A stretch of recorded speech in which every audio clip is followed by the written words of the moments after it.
Hey, good morning, guys. I'm the Tech Prepper. Hope you're all doing well. I just want to share with you a couple of breakthroughs. It's actually quite early. It's 02:15. Had a breakthrough this weekend where I was able to add a second node to my BBS for HF communication, and this opens me up to allowing access for everybody in the region here in the Southwest. Previously, I was just running the BBS on VHF, which limited me either to line of sight or people that can go through a digipeater. So we went from anywhere from 1 to 10 miles without a digipeater to about a 100-mile radius with the digipeater, now up to about 300, 400, even 500 miles. And the real cool thing, yesterday I went out on a lunch run with the pup during work, brought out the trusdx, unfortunately no camera, and was able to dial in this thing to work perfectly on 300 baud HF. And all we have to do is launch our terminal radio application called Paracon. We're going to hit Alt-C to connect, and we want to connect to the BBS, which goes by the alias TTP BBS. We'll hit OK, and as soon as I do that, this little guy is going to start transmitting, and we'll hear packets over here. So those are 300 baud packets, or packets flying at 300 baud.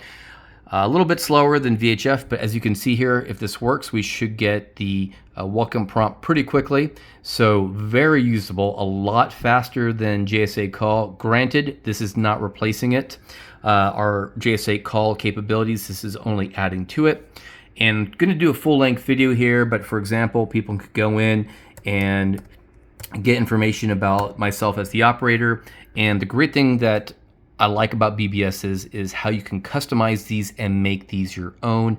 So I'm going to be looking at the BBS in our full-length video coming this month on using these stations, old tech, to provide local community comms for off-grid scenarios with zero tie to the internet, no business interest, no corporate interest, no government interest whatsoever. Heck, I can even go in here and do chat. Unfortunately, there are no users on the system at this hour. And in fact, I tested this with my buddy out in Tucson, where he came into the HF link through this radio, and then I went in through that radio, the VHF side, using my BTEC UV Pro. So anyways, you could see here the only station here is my station. So really quite fascinating to be able to have this kind of speed. And again, I'll talk about more of the why, but you can download files, share files, do message bulletins. And what makes this a force multiplier is the fact that everything, at least for the trusdx, fits here.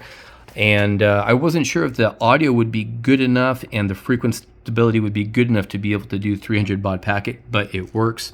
The big thing that I had to do to get this to work and be completely on frequency, because it wasn't working the first time, I have to go down and make sure that I actually tune this thing within about 30 hertz. I think it's this next one here. Yeah, so I was off by about 500 hertz. It was fine when I was on upper sideband voice, but not great. And I came up with my own techniques to figure that stuff out. Don't think you could see it here. I just made this demo go sideways. It was supposed to be nice and neat. Anyways, Direwolf, which is the software-based TNC which runs under the hood, has a bunch of decoders. In fact, let's kill this real quick. We'll kill this connection, and maybe we'll be able to see. Yeah, you can actually see here I have 7 decoders going, and the ones with the vertical bars mean those decoders were able to decode the packets. So it was the decoders on the upper half. And I'll tell you, this stuff takes work, but I'm making it all turnkey. So I've got some configurations that I'm experimenting with between myself and the modern ham.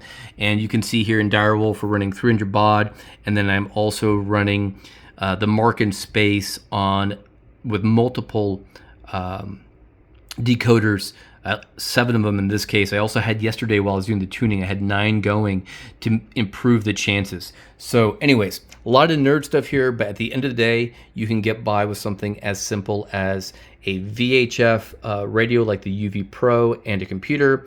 For the field, I can get by with just the trusdx and one of my tablets. And then for the base station at the house, I've got obviously 2 radios here, one for VHF, one for UHF. Sorry, one for HF. All right, guys, this is unedited. Be strong, be safe, and be prepared.